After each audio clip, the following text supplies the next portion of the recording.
அனைவருக்கும் வணக்கம். உங்கள் பேர் சொல்லுங்கள். என் பேர் சிவகுமார். நாங்கள் ரோஸ் நட்டுருக்கோம். ப்ளஸ் நாங்கள் அப்போது நடும்போது இதில் டேப் இருக்கும்.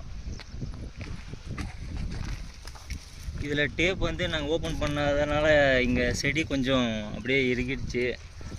இவர் பாருங்கள், விவசாயி வந்து சிவகுமாருங்க. இவர் வந்து மிராபால் வந்து ஒரு 1500 நாற்று நடை பண்ணியிருக்காருங்க.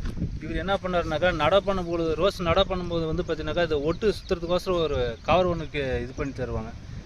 அவர் என்ன பண்ணார், அந்த கவரை வந்து கிழிக்காமல் வச்சுட்டாருங்க. இப்போ வந்து அந்த கவர் நெருக்கிறதுனால வந்து பார்த்திங்கன்னா அந்த ஜாயிண்ட் பாருங்கள் கட் ஆகி போச்சு. இந்த ஜாயிண்ட் பாருங்கள் இப்படி கட் ஆகிடுது. இப்படி கட் ஆகிறதுனால வந்து செடி வந்து பார்த்திங்கன்னா ஒரு 6 மாதம் நல்லா வளர்ச்சி நல்லா க்ரோத் இருக்குதுங்க செடி. இப்போ காற்று அடிக்கிறதுனால என்னதுன்னு கேட்டிங்கன்னா இந்த செடி வந்து கட் ஆகிடுது. அதனால விவசாயிக்கு வந்து பெரும் நட்டம் ஏற்படுது. அதனால விவசாயிகள் வந்து எப்பயுமே வந்து இது மாதிரி பெட்டு போட்டு மல்ச்சிங் சீட்டு போடுற விவசாயிங்க வந்து பார்த்தீங்கன்னா ஒரு 3 மாதம், என்ன கேட்டால் 3 மாதம் வந்து கவர் போட்டு வைக்கிறது பெஸ்ட்டுங்க.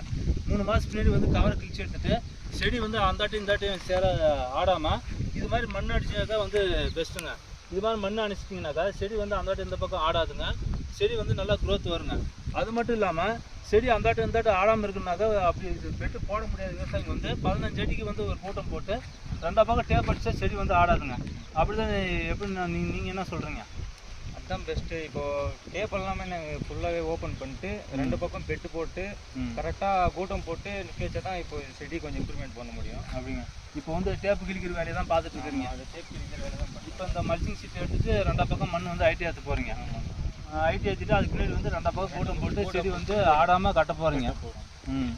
அதனால் விவசாயிங்க வந்து இது மாதிரி வந்து போடுற விவசாயிங்க வந்து இவர் சொல்கிற மாதிரி வந்து 2 பக்கம் மண் அணிச்சிட்டு 2 பக்கம் அந்தாட்ட ஒரு கூட்டம் தாட்ட ஒரு பக்கம் கூட்டம் போட்டு 10 அடிக்கு ஒரு கூட்டம் போட்டு நல்லா இழுத்து கட்டிங்கன்னா இது வந்து அந்த பக்கம் அந்த பக்கம் வந்து சாயாதுங்க. அதனால் மற்ற விவசாயிகளும் வந்து இந்த சிவா அவர் மாதிரியே வந்து ஃபாலோ பண்ணுற மாதிரி